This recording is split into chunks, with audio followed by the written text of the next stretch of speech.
Hello, World Doll Day friends. This is Michael Kanatis with the Carmel Doll Shop and the Grovian Doll Museum. In this session, we're going to share some of our mid-century treasures. And we'll call this an unboxing because it is an unboxing of sort. So the box that you're looking at is an original box.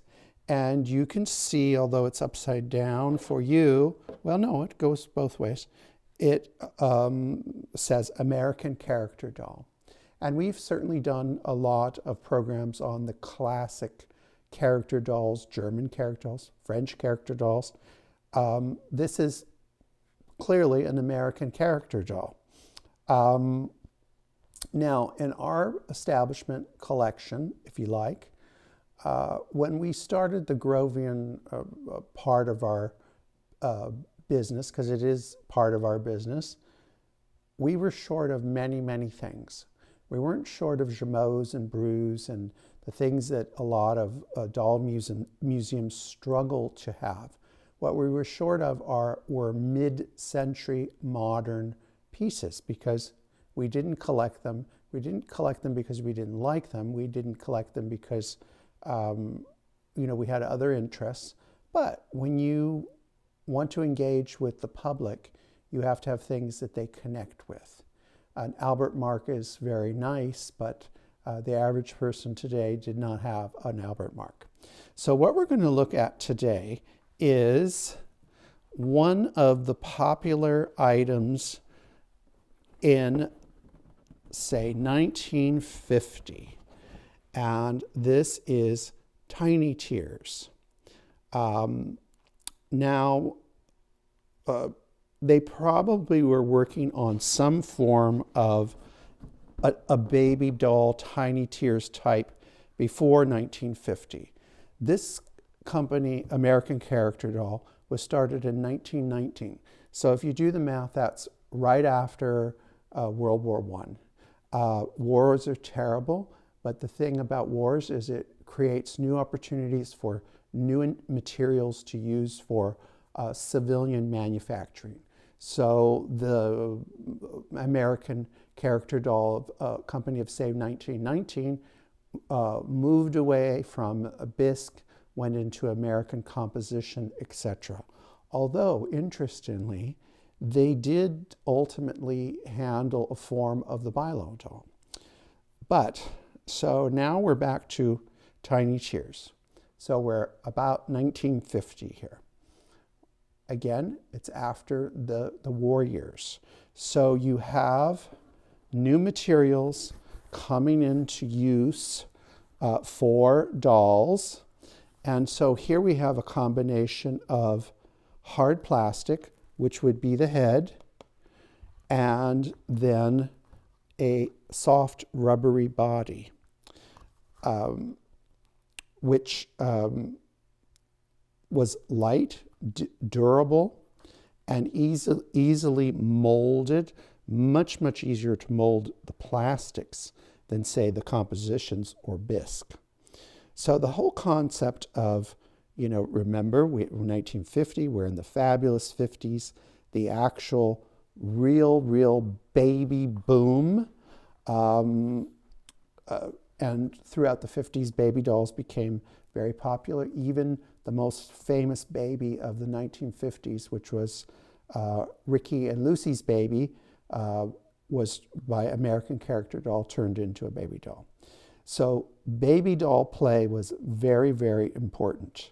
Now, what I think is astounding about this doll, I tried today to figure out if I could get it out of the packaging without, messing it up. And I could not. It is in there and has been there since it left the factory. And you can see up here in this little corner, there's a little bit of cellophane. So it had a nice cellophane covering on it. So now, Tiny Tears. So it's the baby doll that cries. And I called my friend Belle Ann Curry today, and I said, Bella, exactly how do they cry and where does it come from? Because there's very little actually information of how you do that. So and Bella helped me. So here we have the Kleenex for tiny tears, the soap, ivory soap made for tiny tears, bottle for tiny tears.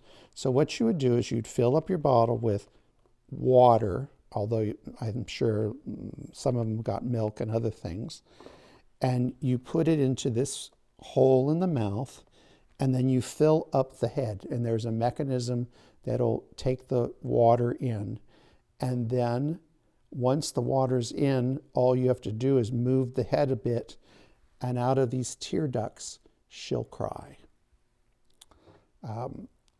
which is kind of amazing when you consider later on the features of the tiny tear were put into the plastic. But in this case, the hair, the cheek color, the lip color, that's all painted on separately. So I think that you put the wrong thing in for the doll to cry and you'll ruin the finish. Now, the American Character Company made beautiful clothes. One of the dolls in their line was Betsy McCall. So we all remember what kind of wonderful clothes she had. So these are very, very well crafted. And then you notice this, I'm not sure where this goes. It has come undone. It may go somewhere up here, but I'm not really sure. So we'll just put it here for now.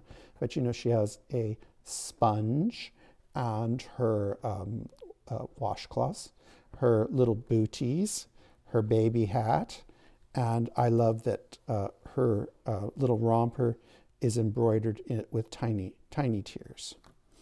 Now, this is very lavish, and I think that the youngsters following our channel will be shocked to believe that once upon a time, this type of product was at Sears and Roebuck's. Sears, when I was growing up, was in the 60s, was 60s and 70s, was a very high quality store where you could get beautiful toys such as this. And this is big. This is almost the size of an end table. So this took up a lot of floor space when they were selling it. And Sears was not the only company that handled tiny tears. But if you could get some space at a Sears department store, this was a big, big deal. Now, tiny tears went on for a while. This is one of the early pieces, but they did go on for quite a while until with the American Character Company until 1968, when they were absorbed by Ideal. They, very early on, the American Toy Company was in television. Now that was very important. Television was, even into the 50s, was fairly primitive, but the toy companies soon found that it was a great way for them to advertise directly to children. So if this was on the Mickey Mouse Club or Howdy Doody, it would create a demand. So Tiny Tears was a great big success. So later on, they introduced rooted hair when you would have a soft rubber head. And they encouraged you, which I find shocking, is they encouraged you to wash the hair and bathe the baby, as if nothing could go wrong with putting your baby doll into the bathtub. But that is what they suggested. And I guess if you were them, and if a child ruined their doll and then they needed a new one, that might be a good thing. But there was a whole, besides the tearing up aspect, there was also the hair care as part of play. Now, I wish I could pull her out for you, but she's very nicely attached. But as I said, This is a hard body. It's not like a live skin, soft body, which is really very, very nice because I think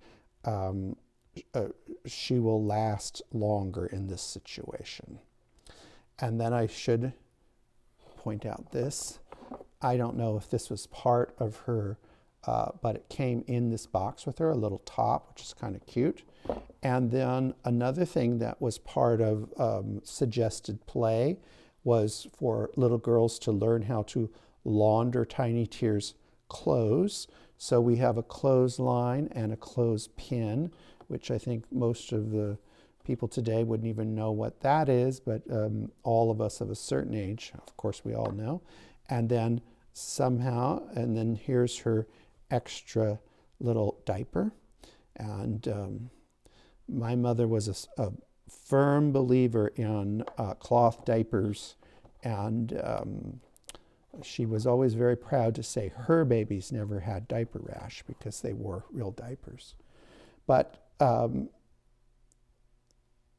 we were really happy to add this really pristine example of a mid-century modern American baby doll that actually really, really represents the baby boomers, because this is a boomer doll.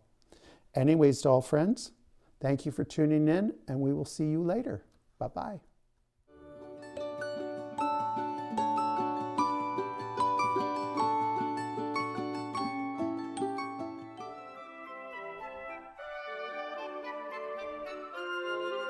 Remember to like, subscribe, and hit that notification button.